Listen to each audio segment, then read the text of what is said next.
세상 가운데 제 가운데 살다가 갑자기 하나님의 부르심을 받아서 구원받은 사람이 되는 것입니다. 구원받을 때는 기쁘죠. 또 제 영성에 막 그 감격이 있어요. 근데 이제 문제는 뭐냐니까 내 자신도 바라보고 우리 삶을 바라보고 세상을 바라보니까 이게 살아가는 게 이렇게 만만치가 않아요. 하나님께서는 나에게 하나님 자녀라고 그러고 막 그냥 내게는 계획이 있고 내 미래가 너무 아름다울 것이다 이렇게 약속을 했는데 현실은 참 이게 간단하지가 않습니다. 이걸 이제 살아내야 되는 거예요. 하나님 자녀가 됐는데 옛날처럼은 살 수는 없지 않겠습니까? 하나님 자녀면 하나님 자녀답게 살아가야 되는 겁니다. 어떻게 살아가야 될 것인가? 세상 사람 지금까지는 그런 고민이 없었어요. 남 가는 대로 가면 돼요. 남 유학하면 유학하고 남 취직하면 취직하고 남 결혼하면 결혼하면 되는데 이제는 안 그래. 결혼하는 의미도 다르고 취직하는 의미도 다르고 인생의 목표도 달라지게 되었고 이런 다양한 변화들이 우리에게 오게 되는 겁니다. 세상은 똑같은데 내가 바뀌었거든요. 이때 이제 여러분의 삶 자체를 어떻게 살아야 될 것인가 하는 데 있어서는 매 순간 하나님을 의식하면서 하나님을 예배하는 자세로 인생을 살아가야 된다는 것입니다. 오늘 보면 여러 가지는 할 수는 없고요. 딱 세 가지 원리를 주고 있는데 하나님의 자비하심을 절대로 잊어버리면 안 된다. 하나님 나를 미워한다. 이렇게 하면 안 되는 거예요. 하나님 나를 사랑하신다는 것을 절대로 잃어버리면 안 돼요. 두 번째, 여러분의 몸을 산제물로 바쳐야 돼요. 생각만 바치지 말고 전 인격과 전 삶을 하나님 앞에 드려야 되는 것입니다. 그리고 마음이 옛날처럼 그런 마음이 되면 안 되고요. 항상 우리는 관성의 법칙이 있어가지고 옛날에 그런 과거의 그런 모습으로 자꾸 돌아가려고 하는데 그렇게 하면 안 되고 매 순간 예배 드릴 때마다 또 아침에 일어날 때마다 마음을 새롭게 해서 하나님의 뜻이 뭘까? 오늘 하나님께 어떻게 살아가라고 할까? 올해는 어떻게 살 것인가? 이게 잘 분별해서 이렇게 세 가지 원리를 가지고 살아가야 삶에서 하나님께 영광을 돌릴 수가 있다고 말씀하고 있습니다. 첫 번째는 하나님의 모든 자비하심을 절대로 잊지 말고 그 자비하심을 근거로 해서 이 세상을 살아가라고 말씀하고 있습니다. 1절 말씀을 같이 읽겠습니다. 1절 말씀 시작. 그러므로 형제들아 내가 하나님의 모든 자비하심으로 너희를 권하노니 너희 몸을 하나님이 기뻐하시는 거룩한 산 제물로 드리라. 이는 너희가 드릴 영적 예배니라. 그러므로 이렇게 하는 게 앞에서 얘기한 것들이죠. 앞에서 너희가 하나님 자녀된 과정들을 쭉 이야기했습니다. 하나님 자녀되고 믿음의 자녀 됐으면은 형제들아 너희들 이렇게 살아야 되지 않겠니? 그렇게 얘기하고 있는 것입니다. 첫 번째가 뭐냐? 모든 자비하심, 하나님의 모든 자비하심. 한두 개가 아니고 어떻게 하든지 쥐어짜든지 어떻게 해서 하나님께서 나를 사랑하신다 하는 것을 도출을 해내야 돼요. 여기 안 되면은 시작이 안 돼요. 기본이 무너지고 있습니다. 오늘도 여러분들이 예배 오고 이렇게 했는데 하나님의 그 자비하심이 안에 없으면 예배가 헛것이에요. 하나님 나를 사랑하시는구나. 하나님 나에게 너무 많은 은혜를 주었네. 내가 어떻게 이렇게 참 이렇게 제약의 자녀였는데 이 존귀한 하나님의 자녀가 되었을까? 너무 감사하다, 감격하다. 근데 그렇지 않고 불만이 꽉 차 있고, 우리 참, 하나님 내를 왜 구원했어요? 그러면 이제 안 되는, 그러면 이제 삶의 예배는 빵점이에요. 그러면 안 돼. 그러면 안 돼. 얼마나 감사해요. 여기 자비하다 이렇게 할 때요. 모든 자비하다 이렇게 할 때는 죄에 빠진 우리를 불쌍히 여기셨다는 거 아니겠습니까? 길에 버려져서 애가 막 울고 있어요. 비투성이가 되어서. 그걸 바라볼 때 여러분이면 어떻게 하겠어요? 여러분 자녀라면 어떻게 하겠어요? 홀로 막 외롭게 두들겨 맞아가지고 피 철철 흘리면서 울고 있으면 어떻게 하겠어요? 얼마나 불쌍하겠어요. 그죠? 긍휼이 생기는 거예요. 이 자식 어떻게 채워야 될 텐데. 그래서 하나님께서 자비하다 이렇게 할 때는 동정이 아닙니다. 성경에서 하나님께서 하시는 모든 구원 행동의 뿌리는 하나님의 긍휼하심, 죄인에 대한 불타는 마음. 구약성의 파토스, 막 열정, 막 저것들 내가 어떻게 그냥 구원할까? 저것들 어떻게 살려낼까? 저 병들은 저것들 어떻게 고칠까? 뭐 불타는 마음이 안에서 그냥 생길 거예요. 그냥. 강력한 행동입니다. 행동은 나타나요. 사마리아 비유 있잖아요. 율법사 할 때가 그럼 이웃이 누구예요? 이웃을 몸처럼 살아라니까 이웃을 그러니까 사마리아 사람이다. 사마리아 사람 막 피투성이가 돼가지고 강도에서 맞아가지고 거의 반 죽어 있는데 피를 레윈도 지나가고 제장도 지나가고 주의 종들 다 지나가. 왜냐하면 예배 드려야 되니까 예배 집전해야 되니까 사마리아에 있다가 보고 불쌍히 여겼다는 보고 대개는 안 보거든요. 아우 귀찮다 돈 들고 귀찮 옆에 불편한 사람 안 보잖아요. 책임질까 싶어가지고 보고 가가지고 아까 진기로 닦아주고 그 다음에 붕대 감아주고 나귀에 실어가지고 여간방에 데려가가지고 주인한테 내 돈 줄 테니까 잘 따뜻하게 밥도 미기고 씻겨 주고 그렇게 해라는 거예요. 그러고 도망간 게 아니고 그 다음날 와가지고 다 돈 지르고 또 싣고 데려다가 간 거예요. 이게 불쌍히 여기는 거예요, 여러분들. 말로 때우는 거 아닙니다, 여러분들. 주님께서 우리에게 그렇게 했다는 거예요. 저 영혼 살려야 될 텐데 저렇게 하면 실패할 텐데 저거 틀림없을 텐데 저거 그냥 처박힐 텐데 어떻게 하든지 성공적인 인생이 돼야 될 텐데 그래서 하나님은 목숨을 딱 걸었어요.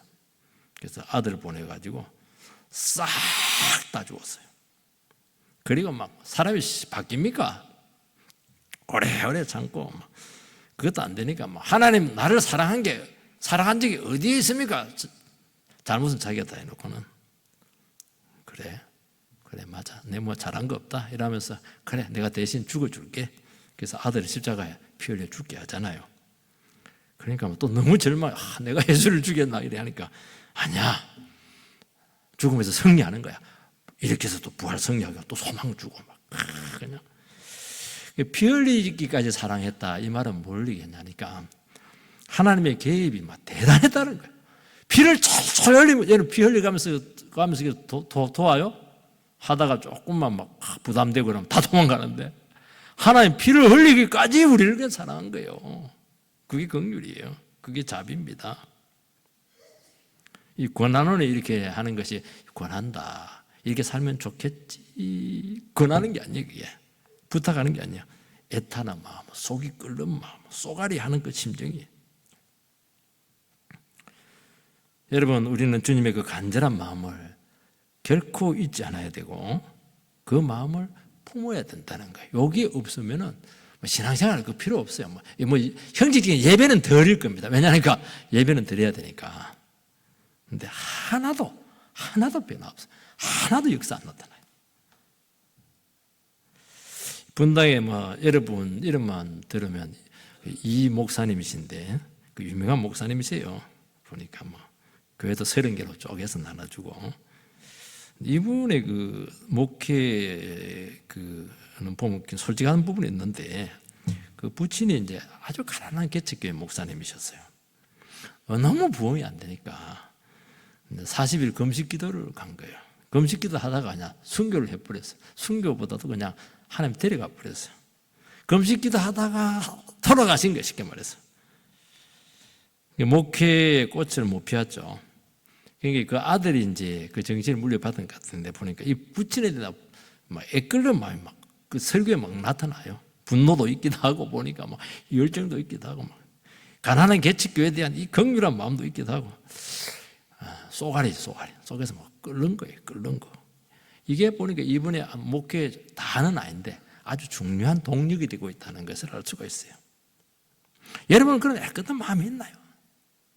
영혼에 대한 애끓는 마음, 이런 인생에 대한 내 이래 살면 안 되는데 이런 것들 있나요? 그냥 타성에 젖어 있지 않나요? 이게 문제라는 거예요. 이거 없으면 아무것도 아니에요, 여러분. 사도는 강압적으로 명령적으로 계명적으로 말하지 않고 이런 부담스러운 얘기를 하면서도 아주 넘치는 사랑으로 다가오고 있습니다. 야단치고 다그치면 사람을 신기해. 죄인은 다그치고 그래 살면 안 된다고. 그럼 바꿀 것 같아요? 그래 안 되니까 이렇게 좌절해 있는 거 아니겠어요? 그럼 되지를 않아요. 상처만 되게 받습니다. 마음 닫아버리고 도망가 버려요. 같은 죄인 입장에서 사랑한다, 용서한다, 격려해주고 축복한다, 권면하고 있는 것입니다. 참 사람은 그런 것 같아요. 어쩔 수가 없는 것 같아요. 정죄로 되지 않고 사랑으로 바뀌는 것 같아요.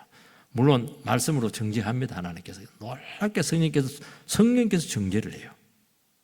그런데 그 하나님의 정죄하는 깊은 사랑이 있고 우리도 깊은 그런 예수님의 사랑 갖고 정죄하면 상관없어요. 그것을 우리는 막 판단 내리고 찌그뿌리 이렇게 되니까 문제가 되는 거예요. 거기는 분노가 들어있는 거거든요. 사랑이 아니고 분노가 들어있으면 안 되는 거예요. 같은 죄인으로 우리 안 되지만 우리 같이 힘을 내서 바울 사도도 그랬잖아요. 나도 네하고 다르게 뭐 있냐. 우리 같이 주의 뜻대로 같이 살도록 몸부림치자. 넘어지고 깨어졌지만 우리 다시 일어나서 회복하자. 뭐 잘못한 거 따지려면 뭐 한두 개겠어요. 여러분 순종의 삶, 성도의 삶, 삶의 예배는 절대로 억지로 강요로 되지를 않아요. 그래 봐야 얼마 가지를 못해요. 너 순종하지 않으면 벌 줄 거야. 그리고 막 정죄하고 막 때리고 막 이러면 막 사람이 무서워가지고 이제 순종을 해요. 군대 가면 막 무서워가고 막 이렇게 명령하는데요. 그거는 뭐 마음으로 움직이는 건 아니잖아요. 제대하면 끝이에요. 우리는 받은 사랑에 대한 감사, 주신 기쁨에 대한 반응으로 순종하는 것입니다. 로마서 8장에서 하신 말씀이 무엇입니까? 너희 예수 안에 있는 자에게는 결코 정죄함이 없다. 너희 사랑, 예수와 관계에서 사랑해서 끊을 거 하나도 없다. 적신이나 뭐 아무것도 너희 하나님 사랑을 못 끊는다. 뭐 그냥 너희 구원은 절대로 취소 안 된다. 뭐 그냥 이미 너희들은 구원받았다. 절대로 지옥 자식이 아니다. 개판치고 아무리 해도 나는 너희를 포기하지 않는다. 뭐 이런 거 있잖아요. 다 그리 말해놓고 그러고 나서 이제 한번 살아봐. 한번 해봐. 실패해도 너는 내 자녀야. 넘어져도 나는 너 포기 안 해. 그래서 한번 해봐. 안 하면 때린다. 안 하면 너 그냥 감옥 보낼 거야. 그러면 뭐 바로 하죠. 그건 그렇게 원치를 않아요. 하나님께서. 그래서 바뀌지 않아요. 사랑으로 녹여버리는 거예요. 녹일 때 이 자발성이 팍 나옵니다. 여러분 인생이 얼마나 어렵고 갈등이 얼마나 많아요. 얼마나 오해가 많아요. 어떻게 내 마음 같을 수가 있겠어요. 다 입장이 다르고 생각이 다르고 이렇게 할 텐데 참아야 되고 기다려야 되고 늘 실망이라. 언제까지 실망입니까? 언제까지라니? 너는 나를 얼마나 실망시켰니? 그러니까 자기가 보니까 뭐 알겠잖아요. 하나님께서 얼마나 너를 불쌍히 이긴 줄 알아? 얼마나 참한 줄 알아? 혀가 깨무러지겠다. 그 애절한 마음으로 우리가 돌이킬 때까지 주님께서 우리를 이렇게 애절한 마음으로 지켜보고 있었던 거예요. 저거 잘하나 안 하나 그냥 쌍심 지키고 한 게 아니고 애절한 마음으로. 너 넘어질 줄 알고 있어. 그렇지만 나는 너를 포기하지 않을 거야. 또 일어서 봐. 네 한 꼬락서리 보니까 막 내가 그냥 속이 확 탔다마는 그래도 어쩔 수 있겠냐 그냥. 그러니까 우리는 막 그냥 눈치 주면 어떡해. 눈칫밥 먹고 안 하잖아요 주님. 그럼 자신감 팍 잃어버릴 텐데 그 오래 못 가요. 또 그런 것들은 어려움이 생기면 맞다 하나님 벌 받는 거야. 자기 잘못해놓고는 벌 받는 거야. 나를 버린 하나님은 나만 사랑하지 않는가 봐. 하나님 나만 버렸어. 그렇게 자꾸 선을 넘어. 하나님 모든 자비하심으로 너 사랑한다는 걸 확인해라고 했는데도 불구하고 우리는 조금만 있으면 나만 사랑하지 않는가 봐 비교하고 말이지. 그러니까 모든 사랑으로 그래서 스스로 절망하고 무너지는 겁니다. 이 싸움을 해내라는 거예요, 여러분들. 우리 의인 되게 하고 하나님 자녀 되게 하고 성화시키고 영화시키고 천국 백성 되게 하고 말이죠. 어려움 생기면 어떻게 합니까? 하나님 내가 뭐 잘못해 어려움 생겼냐고. 어려움을 통해서 네가 거룩해지는 거야. 그리고 어려움 뒤에 영광이 오는 거야.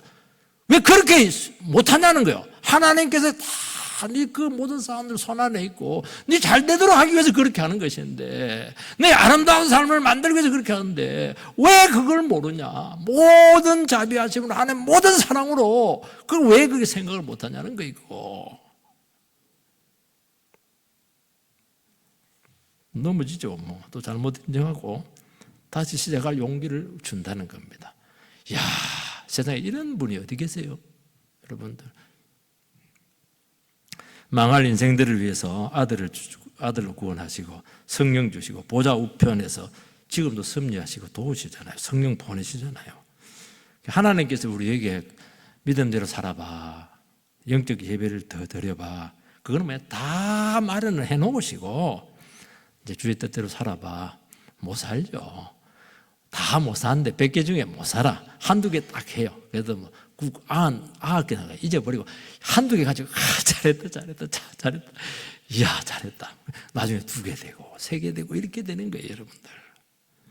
처음부터 어떻게 돼요, 그게? 주님은 우리가 살아갈 수 없는 삶을 살게 하신 분 절대로 아닙니다.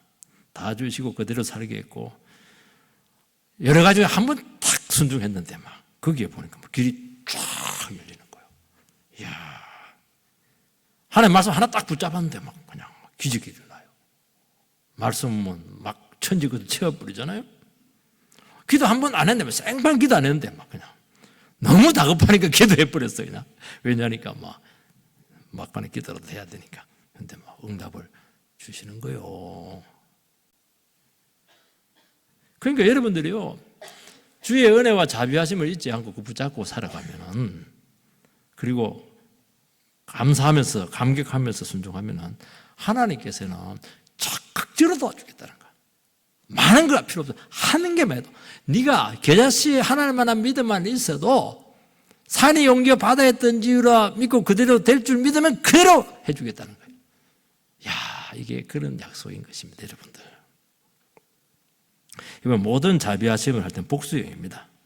모든 삶의 자비하심이 다 나타나야 돼요. 쉽지 않죠? 잘 될 때는 막 하나님 너무 사랑하세요, 나를. 하나님 너무 자비하셔, 이렇게 하는데 막 이해가 안 되고 상황이 어려워지고 난리가 나고 정반대가 되고 가면 갈수록 일이 꼬이고, 하나님 자비기는 그냥 와, 하나님 정말 무자비하다고 말지. 완전히 망한 것처럼 보일 때도 있어요.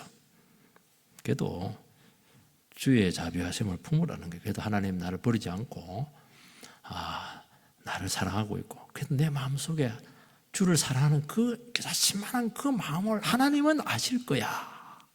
왜 그렇게 못하냐? 그렇게 하면 되는데. 그렇게 하면 절대로 은혜의 끈을 놓지 말라는 거예요. 끝만 있으면 돼요. 끝만 딱 잡고 있으면 돼요. 이거. 그러면 붙드십니다. 우리는 자꾸 상황을 보고 자기 자신을 바라보니까 힘들어하는 거예요. 여러분, 아무리 어렵고 힘들어도요, 내 안에 자비가 있고 감사가 있으면 절대로 여러분의 삶이 무너지지 않습니다. 하나님 다 해주세요. 안 해주던데, 그 안 해주는 거는 별로 안 중요한 거예요. 그거는 사소한 겁니다. 그거. 또 원하는 데 다 해주면 욕심으로 구한 거기 때문에 그거 받고 그냥 도망가거든요. 그래서 항상 은혜의 끈에 딱 붙잡아 두기 위해서 그렇게 하는 것입니다. 여러분 절대로 이 마음을 여러분들이 놓치지 마시게 되기를 주의 이름으로 축복드립니다. 두 번째는 산제물로 네 자신을 드리라는 것입니다.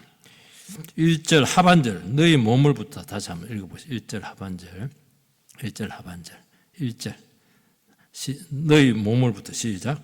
너희 몸을 하나님이 기뻐하시는 거룩한 산제물로 드리라. 이는 너희가 드릴 영적 예배니라. 너희 몸을 산제물로 드리라. 예수님께서는 우리를 위해서 몸을 제물로 바치셨습니다. 예수님께서 몸의 제사를 주심으로써 십자가에 죽으시고 3일 만에 부활하심으로써 예수님 자신이 성전의 기능을 완성을 하셨죠. 예수님께서는 이 성전을 하라, 사흘 만에 내가 일으키리라. 성전된 자기 몸을 가리키심이라 그렇게 말씀을 하셨습니다. 예수님의 몸을 통해서 이루신 것이 성전이에요, 여러분들. 우리가 예수를 믿음으로써 죄 용서받고 시간과 장소에 상관없이 이제 예수의 이름으로 모이기만 하면은 교회입니다. 그래서 예배가 가능하게 되었어요. 옛날에 그렇게 못해서 지역적으로 딱 정해져 있었습니다. 그리고 선교가 가능했고 윤리의 삶이 가능하게 되었다는 것입니다. 너희 몸을 산제물로 드리라. 이건 두 가지 의미인데, 하나는 같이 함께 모여서 공동체로 예배를 드리는 것입니다. 예수가 우리의 제물 되심으로써 믿는 자들이 생기게 되었어요. 그리고 믿는 자들이 함께 모여서 교회를 만들게 되었습니다. 그래서 예배 드리는 공동체를 통해서 구약에서 일어났던 성전의 기능들이 회복이 되었습니다. 그 교회는 성전이 아니에요. 그렇지만 믿는 자들이 모여서 함께 공동체를 통해서 이렇게 하나님께 나갈 때 여기서 성전의 기능이 뭡니까? 죄인들 용서하고 거기서 기적이 나타나고 변화가 나타나고 응답이 나타나고 그게 성전의 기능이 아니겠습니까? 그리고 변화돼서 하나가 되고 하나님을 알아가고 생명 역사와 능력이 나타나고 말씀이 열리고 인생 문제가 해결이 되고 죄를 이기고 기도 응답이 나타나고 병이 낫고 기적이 일어나고 내 삶에 하나님께서 인도하시고 살아있는 예배가 가능했습니다. 여러분, 살아있는 예배 이게 쉽지가 않았어요. 이스라엘 백성은 늘 짐승 가지고 와가지고 죽이야 살아있는 예배가 됐는데 우리는 그 자리에서 예수 이름을 부르기만 하면은 바로 살아 역사 계시하시는 주님을 만날 수가 있어요. 그래서 여러분들이 자기 몸을 산제물로 바치라고 하는 것은 뒤집어서 이야기하면은 예배 목숨을 걸으라는 거예요. 문제 생기면 딴 데 가요. 평상시에 뭐 예배는 막 그냥 형식으로 덜어놓고는 그냥 뭐 자기 뭐 할 거 다 하면 논다기보다도 막 자기 이 세상에 필요한 거 다 챙기려고 합니다. 그러니까 영혼이 삐삐 말라 비뚤어지는 겁니다. 중요한 건 하나도 안 이루어져요. 뭐 돈은 좀 벌 겁니다. 그거는 내가 부인하잖아요. 지위는 좀 올라갈 거예요. 가정이 회복되겠어요, 여러분들? 영혼이 살아나겠습니까? 빨개 먹을 죄 많이 지을 텐데 그 죄를 어디 가서 처리하려고 그래요? 양심을 막 갉아먹을 텐데 양심 불량으로 뭘 할 수 있겠어요? 하나님 다 알고 있는데. 여러분, 예배 목숨 걸지 않으면 단연코 이야기합니다. 여러분의 인생은 실패입니다. 예수 믿어도 마찬가지요. 여러분요, 목숨을 걸어야 돼요. 예배에 목숨을 거는 거예요, 그거는. 우리는 평화의 시대다 보니까 언제도 예배 드릴 수 있다고 생각을 해요. 아닙니다. 우리 팬데믹 때 봤잖아요. 얼마든지 예배 못 드릴 수 있어요, 여러분들. 사모해야 됩니다. 자기 자신을 산 제물로 드리시기 바랍니다. 그래서 저는 단연코 예배의 성공이 인생의 성공이라고 저는 선포합니다. 두 번째는 산제물을 드리라고 하는 것은 각자 죄를 버리고 하나님의 백성답게 부르심에 합당하게 살아가라는 것입니다. 너희 몸이라고 할 때 몸은 생물학적인 몸을 이야기하는 것이, 몸만을 이야기하는 것이 아니고 인기체 전체를 이야기하는 것입니다. 마음과 정신과 영혼과 의지와 가치관, 그 모든 것들이 포함되는 것입니다. 그러니까 여러분 전체를 하나님께 바치라는 것입니다. 여러분, 제물로 여러분을 드리게 되면 그 소유권이 나에게서 하나님께로 넘어가요. 그러면 우리 몸을 직접 예수님처럼 바쳐야 되면 그럴 필요 없어요. 예수님 한 분으로 족합니다. 이 원리를 우리에게 그대로 적용을 하라고 말씀하고 있습니다. 어떻게 해요? 내 뜻과 주님의 뜻이 있었을 때 어떻게 해야 됩니까? 내 주장을 버리는 것입니다. 나를 이렇게 죽이는 거예요. 하나님과 맞추어서 살아가는 것입니다. 주 앞에서 내 것을 자꾸 내려놓는 것입니다. 그것을 제물로 바치는 거예요. 예수님께서 하시는 속죄제예요. 속죄제는 죄를 용서하는 것입니다. 죄인은 죄인의 죄를 속죄할 수가 없어요. 오직 예수님만 할 수 있습니다. 그런데 제물 중에 하나가 번제가 있습니다. 번제는 확 태우는 거예요. 완전히 불로 태우는 것입니다. 헌신이죠. 헌신. 여러분의 전인격을 불로 태우세요. 완전하게 태워버리면 향기가 납니다. 그 향기를 하나님께서 허명하십니다. 허명한다고 하는 것은 그 향기를 받으셨다는, 그 헌신을 받으셨다는 거예요. 여러분 전인격을 태우세요. 누구를 위해서? 주를 위해서. 내 생각과 내 기질과 자존심과 모든 죄의 잔재들. 그것이 뭐냐? 그것이 되어야 삶의 제사가 가능하게 된다는 것입니다. 에베소서에 보면 아내들이여 남편에게 복종해라. 남편들이여 아내를 네 몸처럼 사랑해라. 그렇게 말씀합니다. 그때는 아내들이 막 불만이 많아. 아니 왜 남편에게 복종하라고 하는 거냐. 사랑보다 불리하다. 이렇게 이야기를 해요. 그래서 참 이런 부분들을 얘기하는데 여러분들이 복종하는 게 쉬워요? 사랑하는 게 쉽습니까? 하나님이 우리를 사랑하는 게 쉬워요? 그 예수님이 하신 그 사랑에 감격해서 복종하는 게 쉬워요? 복종하는 게 쉽죠. 예수님 우리 사랑하려면 어떻게 해야 되냐면 여러분 남편분들 잘 생각해야 됩니다. 예수님께서 교회를 위해서 자기 몸을 죽였던 것처럼 그렇게 아내를 사랑하라는 거예요. 어떤 분들은 말만 사랑해요. 말만. 아내 사랑하려면요, 여러분 죽여야 됩니다. 성질 죽여야 되고요. 아무리 하고 싶고 이렇게 해도요, 아내 여보, 그거 안 해줬으면 좋겠어. 그럼 안 해야지, 안 해야지. 나는 당신이 그렇게 하는 게 행복하지 않아. 그럼 나를 포기해야지. 그게 사랑하는 것이지. 하나도 말 안 듣고 그냥 돈만 딱 갖다 주고 말해. 그게 무슨 사랑이고, 그거는 자기식의 사랑이지. 하나도 자기는 안 태워놓고는. 여보, 오늘 내가 머리가 띵하니까 오늘 좀 빨리 들어와. 그리고 들어올 때 손에 들고 들어와. 회사에 지금 말이지, 지금 그 바쁜 만남인데 시끄러워요.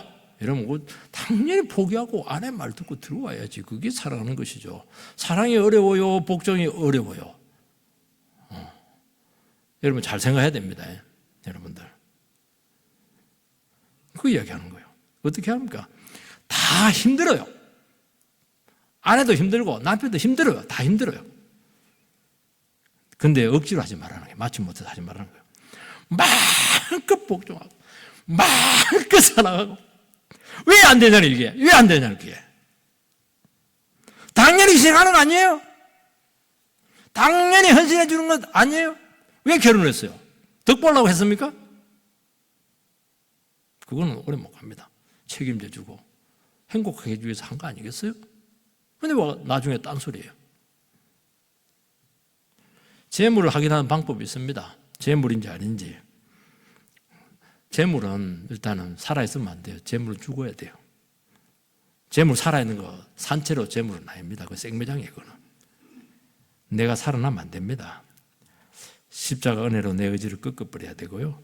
재물을 하니까 굉장하더라고. 보니까 팔 자르고요, 허벅지 자르고요, 그 다음에 배 자르고, 목 자르고요, 다리 자르고요. 이래가지고 딱 재물 올려놨습니다. 그 해체하는 겁니다. 해체를 해야 돼요, 여러분들. 형체를 알 수 없어도 해체를 해서 그리고 태워버려야 돼요. 그래야 잘 태워지니까. 내장 끄집어내야 내장은 기름기가 많으니까 더 잘 타요. 향기도 좋고. 거룩한 향기가 날 줄 믿습니다. 여러분을 싹 해체시키시기 바랍니다. 재물은 죽어야 되는데 막 살아가지고 난리야. 재물이 살아가고 돌아다니면 되겠어요, 그거? 가만히 있어야지. 산 재물이라 이렇게 또 말이 안 돼. 살아있는데 아니, 재물을 죽어야 되는데 이건 산재물이라고 해요. 살아있는 재물이라고 말씀하고 있습니다. 그 말은 뭐냐니까 우리가 뭐 그렇게 스스로 불태우고 그러면 안 되죠. 몸을. 우리 살아있는데 우리를 죽이라는 거예요. 그게 살아있는 재물이 되라는 거예요. 살아있지만 재물이 되라는 거예요. 살아있지만 죽이라는 거예요. 어떻게? 날마다 죽이라는 거예요. 날마다 내가 올라오거든. 한두 번 때려서는 안 되고 계속 태우고 계속 헌신하고 계속 걷고 하는 것입니다. 여러분, 우리가 아는 것하고 순종하는 것은 달라요. 안 돼요. 몸과 마음이 잘 다스리지 않습니다. 우리는 다 기질이 있고 제된 본성이 있다 보니까 이게 막 틈만 나면 그냥 올라와요. 그래서 여러분, 어떤 사람 내가 모르고 죄 짓는데 아닙니다. 알고 죄 짓는 거예요.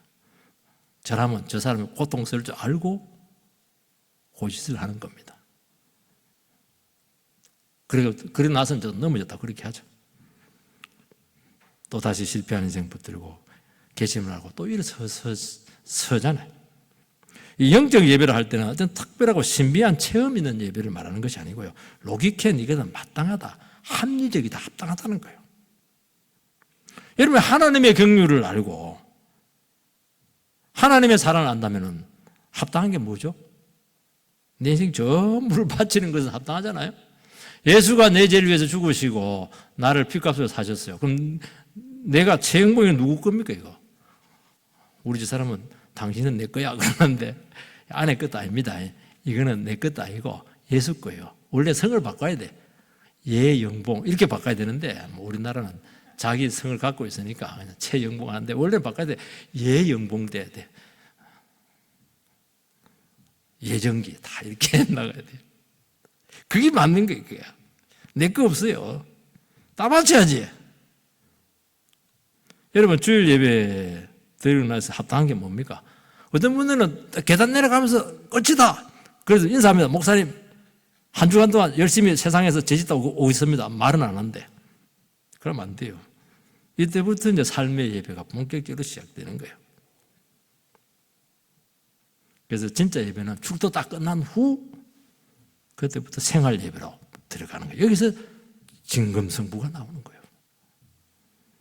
삶에서 주님 인정받아야 됩니다. 교회에서 자꾸 인정받으려 하는데 교회에서는 잠시 봐가지고 몰라요. 삶에서 세상 사람들이 저 사람을 어떻게 말하는가 굉장히 중요한 거예요. 그래서 직분자 세울 때 세상 사람들의 평판을 보라 그 얘기하는 겁니다. 그 사람들은 애누리가 없거든. 저 돈 떼먹은 사람이야. 그러면 영어로 돈 떼먹은 사람이야.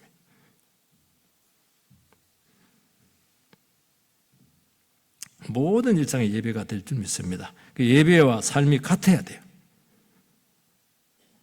다른 영혼을 돕고 사랑하고 복음사에 타깃하고. 여러분, 우리 성도들에게 한 가지 여러분 주의를 줘야 되는 게 하나 있는 게 뭐냐니까 여러분은 그 다른 영혼들에 대해서 미워할 수 있는 자유가 있다고 생각을 하는데 큰일 납니다. 그거는 여러분은 미워할 수 있는 자유는 없어요. 사랑할 수 있는 자유만 있습니다. 미워하는 것은 범죄하는 거예요. 이유 불문하고. 미워할 수 있는 자유가 없어요. 사랑할 수 있는 자유만 주었다니까요. 그 증거가 뭐냐니까 사랑하지 않으면은 여러분의 인생 문제는 절대로 안 풀립니다. 계속 꼬일 겁니다. 사랑은 말로 하는 게 아니고 얘기했잖아요. 몸이 문제예요. 몸으로 하는 거예요. 몸으로. 이웃을 내 몸처럼 사랑하라. 몸으로 해보면 쉽지가 않아요. 몸으로 사랑하기 쉽지 않아요. 막 안마해 주는 것도 손가락이 그리 아프고 힘들어. 몸으로 사랑하기 힘들어. 그러면서 어떻게 하냐니까 다른 사람의 사정과 고충을 이해하기 시작해요. 밥 얻어먹는 건 쉽거든요. 내가 밥 사주려 하면 쉽지가 않아요. 해보면 쉽지가 않아요. 그래서 여러분 몸을 겪지 않으면 알 수 없는 것이 너무 많아요. 그래서 여러분들이 사랑을 하고 몸의 예배를 드리고 삶의 예배를 드리려면 몸을 아끼면 안 돼요. 몸을 갖고 해, 몸을 갖고 해. 말로 때우지 말고 돈으로 때우지 말고 돈도 중요하긴 한데 제가 지난 1년 동안 좀 우리 교회도 뭐 동역자가 좀 같이 부목사 좀 얻기도 하고 또 더 중요한 것은 제가 노예에서 서기 일을 맡았습니다. 노예에서 서기가 제일 중요하고 일이 제일 많고 이번에는 또 이 서기 간사 보는 그 사무원이 없었어요. 그래서 내가 영수증 다 떼줬는데 몇 개 떼줬는데 한 500개 떼줬어. 400개, 500개 떼줬어. 영수증. 동사무소에서 주민등록 등본 떼주듯이. 걱정이 많이 되었어요. 교회도 할 일이 많은데. 설교 다 해야 되고, 이래야 되는데. 그래서 저는 마음을 결심을 했습니다. 이놈아, 네 몸이 네 거냐? 내 거야, 내 거. 왜 아껴? 그래서 어떻게 했냐니까, 하나님, 봉사할 수 있는 기회를 주셔서 감사합니다. 게으름 안 피웠어요. 최선을 다했습니다, 진짜. 다. 주님 다 감당하게 했고, 그러면서 저는 많은 것을 배웠어요. 너무 많은 걸 배웠어요. 1년 동안. 많은 걸 배웠어요. 저는 지금까지는 목회를 하고 인생을 살아갈 때 틀을 딱 정해놨어요. 오늘 하루는 여기까지. 예배도 여기까지. 그리고 더 하면 이건 숭배하는 거야. 오전 예배면 딱 오후 예배 하는 거 이거는 있을 수가 없는 일이야. 왜냐하니까 내일 근무해야 되거든. 다 틀을 정해놔. 틀을. 제가 토요일 날은 무슨 일 있어도 그냥 토요일 날은 절대로 기대해 주러 가면 안 돼. 설교 준비해야 되니까. 전부 다 정해놨어요. 싹 바꿨어요. 제가. 네가 그 주인이냐? 종이 네가 네 프로그램 가지고 네가 네 나름대로 네 인생을 설계해? 그게 종 자세 맞아? 이게 때리려고 그러더라고, 주님께서. 주님 저는 한계예요, 이게. 그렇게 얘기했죠. 아니더라고요. 주님이 필요하면, 또 교회가 필요하면, 다른 영혼을 요구하면 무조건 내 몸을 갖다 바쳐버렸어요. 무조건 헌신했어요. 주님이 시키면 하는 것이지, 군대에서 시키면 하는 거 아니겠어요? 그래서 일부 예배도 만들고, 금요기도도 만들고, 구역 모임도 시작을 하고, 새벽 차량 운전도 하기도 하고. 이제 이걸 여러분들이 얘기하는 자랑하기 위해서 그렇게 하는 게 아니고, 제 버전이 바뀌어버렸어요. 제일 힘들었던 게 뭐냐니까, 전도를 해야 돼. 전도가 안 되는 거예요. 시간이 안 나는 거예요, 시간. 그래서 또 전도가 시작을 하려고 하고 있습니다. 여러분, 아끼지 마세요. 천국 가면 영원히 쉽니다. 지금은 이거 가지고 재짓지 말고 이거 가지고 열심히 사랑을 하세요. 그게 몸의 예배 드리는 것입니다. 2절 말씀 같이 읽겠어요. 시작. 너희는 이 세대를 본받지 말고 오직 마음을 새롭게 함으로 변화를 받아 하나님의 선하시고 기뻐하시고 온전하신 뜻이 무엇인지 분별하도록 하라. 이 세대는 지금 마귀가 들끓고 있는 죄악된 세상 아니겠어요? 세대 본받지 말라는 거예요. 하나님 이 세대 안 기뻐하는 거예요. 가치관, 풍조 이런 것들 현세적인 거에서 마음 뺏기지 말라는 거예요. 세상을 거슬러 올라가라는 거예요. 그 얘기하는 것입니다. 가만히 있으면 떠내려갑니다. 옛날에 저희 둘째 딸이 주일학교 설교를 전도사님이 한 것을 노트를 해가지고 온 게 있더라고. 그 전도사님이 뭐라고 설교했냐니까, 죽은 고기는 떠내려가고 살아있는 고기는 치어 올라간다. 그거 굉장히 인상받았어요. 죽은 성도는 새사구에 떠내려갑니다. 새소의 강물에. 살아있는 성도는 막 그냥 강물을 치고 올라가, 댐을 치고 올라갑니다. 막 치고 올라갑니다. 죽은 건 배를 뒤집고 이렇게 그냥 떠내려가요. 여러분, 살아있는 영성으로 몸부림쳐야 돼요.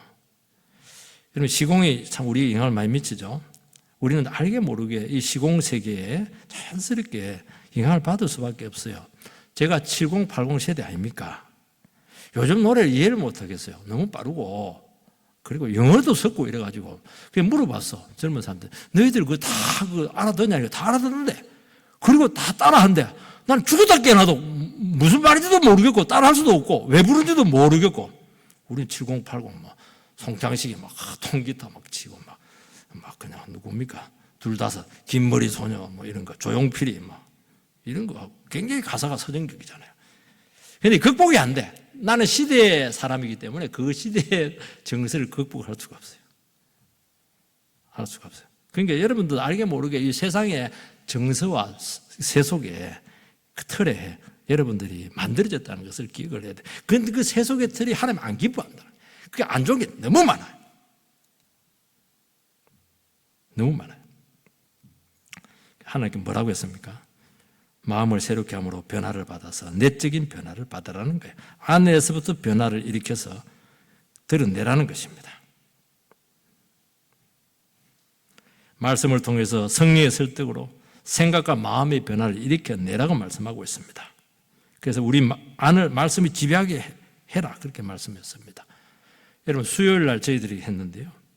우리를 생각을 바꿀 수 있는 것은 말씀밖에 없어요. 우리는 자꾸 생각 바꾸는 거, 내 안에는 생각을 하는데 그래서는 안 돼요. 내 안에서는 그 새로운 재료가 있어요. 말씀이 창조의 능력이 있고 말씀이 우리에게 통찰력을 주고 말씀이 우리에게 생명력을 줘요. 그 능력이 오게 하는 것입니다. 말씀을 자꾸 집어넣으면 놀라운 일이 생겨요. 안에서 내면의 변화가 막 나타나요. 그리고 말씀을 갖고 있으면 제일 소중한 걸 갖고 있으니까 세상에 대해서 기죽지 않아요. 비교하지 않아요. 당당한 거예요. 그렇게 해서 여러분들께서 다시 한 번 더 이 세속에 물들지 말고 세속으로 거슬러 올라가고 살아있는 영성으로 모든 것을 이겨내서 주님 앞에 흠도 티도 없고 그렇게 해서 주의 선하시고 기뻐하시고 온전하신 뜻을 이루어드리는 은혜가 있게 되기를 주의 이름으로 축복합니다. 기도하겠습니다. 살아계신 하나님 은혜를 감사를 드립니다. 참 하나님께서 우리 성도들로 하여금 이 세상에서 믿음의 삶을 살아가도록 불렀는데 하나님 아버지 그 삶이 결코 만만치가 않습니다. 하나님 늘 또 넘어지고 또 늘 또 세속에 떠내려가 버리게 되고 하나님 우리 그런 줄 아시고 주님께서 계속 우리를 격려하시고 또 우리를 하여금 믿음의 삶을 살도록 우리를 불러주신 줄 믿습니다. 우리 낙심하지 말게 해주시옵소서. 넘어졌다고 해서 하나님 영원히 넘어진 것은 아닙니다. 산에 올라가다가 중턱에 넘어졌으면 중턱에 넘어진 것이지 산 밑까지 그냥 굴러 떨어진 것은 아니잖아요.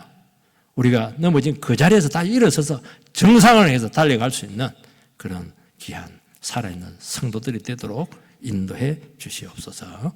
예수님 이름으로 기도합니다. 아멘.